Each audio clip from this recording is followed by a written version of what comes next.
জোট নিয়ে জোটের মাঝে বাংলার বকেয়া নিয়ে সওয়াল রাহুল গান্ধীর। বাংলায় বকেয়া নিয়ে এবারে সরব হয়েছেন রাহুল গান্ধী। এই বকেয়া মেটাতে প্রধানমন্ত্রীকে চিঠি কংগ্রেস সাংসদের। জানবো আরো বিস্তারিতভাবে নিয়ে কথা বলে সঙ্গে রয়েছে আমাদের প্রতিনিধি রাজীব চক্রবর্তী। রাজীব, চিঠিতে ঠিক কি উল্লেখ রাহুল গান্ধীর? দেখো, দুপাতার চিঠি লিখেছেন প্রধানমন্ত্রী নরেন্দ্র মোদীকে রাহুল গান্ধী, এবং কংগ্রেসের এই সাংসদ তিনি লিখেছেন যে তিনি তার ভারত জোড়ো ন্যায়যাত্রা শুরু করেছিলেন, এবং সেই ভারত জোড়ো ন্যায়যাত্রা যখন পশ্চিমবঙ্গের রাজ্যের উপর দিয়ে যায় তখন তার সঙ্গে দেখা করেছেন ক্ষেত মজুর সংগঠন, এবং ক্ষেত মজুরদের অভিযোগ যে তারা পশ্চিমবঙ্গে 100 দিনের কাজ অর্থাৎ NREGA সেই প্রকল্পে কাজ করার পরেও তাদের টাকা তারা পাচ্ছেন না, তাদের যে মজুরি তারা সেটা পাচ্ছেন না, এবং সেক্ষেত্রে কয়েক লক্ষ রয়েছেন যারা এই মজুরি থেকে বঞ্চিত হচ্ছেন, এবং যার মধ্যে সাধারণ মানুষ এবং তপশিলি জাতি, তপশিলি উপজাতিভুক্ত মানুষও রয়েছেন। পশ্চিমবঙ্গ সরকারের তরফ থেকে আগেই এই দাবি জানানো হয়েছিল, এবং রাহুল গান্ধী তিনি চিঠি লিখে জানিয়েছেন, কেন্দ্রীয় সরকারকে আর্জি জানিয়েছেন প্রধানমন্ত্রীর মাধ্যমে যাতে অবিলম্বে এই টাকা মঞ্জুর করা হয়। দেখো শিলাদিত্য, এক্ষেত্রে তৃণমূল কংগ্রেস এবং রাজ্য সরকার তারা কিন্তু এর আগে প্রধানমন্ত্রীর সঙ্গে দেখা করেছে এই বিষয়ে, এবং একাধিকবার চিঠি দিয়েছে, এবং আমরা জানি কেন্দ্রীয় সরকারের সঙ্গে রীতিমতো একেবারে বচসা বেঁধেছে। আমরা দেখেছি কেন্দ্রীয় সরকারের সঙ্গে সম্পর্কের কিন্তু তিক্ততা দেখা দিয়েছে একাধিক ব্যাপারে এই বিষয়টিতে আরো বেশি করে।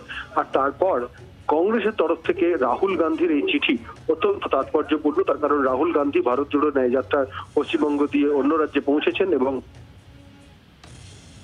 2024 লোকসভা নির্বাচনকে সামনে রেখে সেই জোটে কিন্তু তৃণমূল কংগ্রেস এখনো পর্যন্ত রয়েছে।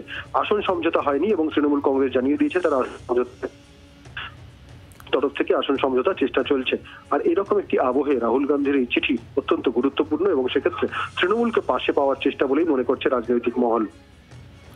ধন্যবাদ রাজীব। আমরা শুনে নেব তৃণমূল কংগ্রেসের তরফ থেকে চন্দ্রিমা ভট্টাচার্য, তিনি রাহুল গান্ধীর চিঠি প্রসঙ্গে কি বলেছেন।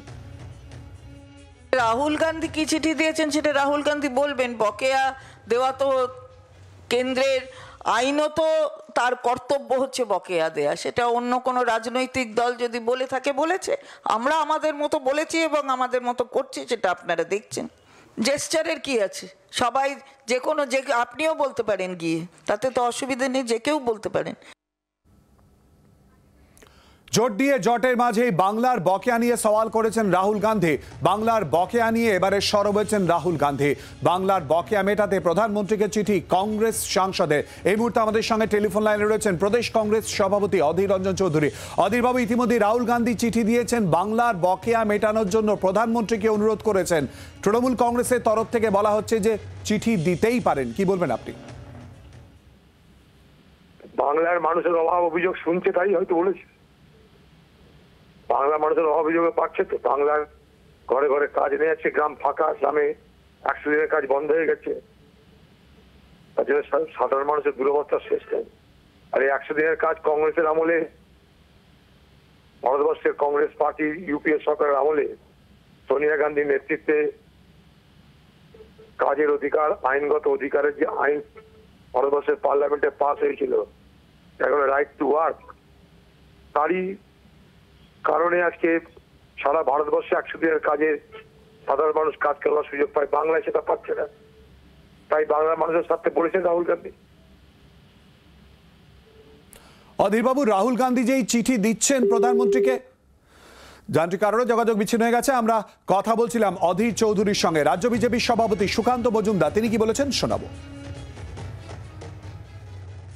রাহুল গান্ধী এখন ডেসপারেট হয়ে গেছে যে কোনোভাবে কিছু সিট যদি পাওয়া যায়, কারণ কংগ্রেস এখন এমন অবস্থায় পৌঁছে গেছে যে 24-টি সিট সেই জায়গায় পৌঁছে গেছে।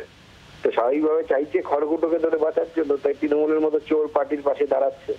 আমি জানি না অধীর চৌধুরী, অধীরদা, আমাদের সকলের প্রিয় অধীরদা, তিনি তার এই নেতার চিঠিকে সমর্থন করবেন কিনা। বাংলার আওয়াজ, বাঙালির আবেগ, জি 24 ঘন্টা।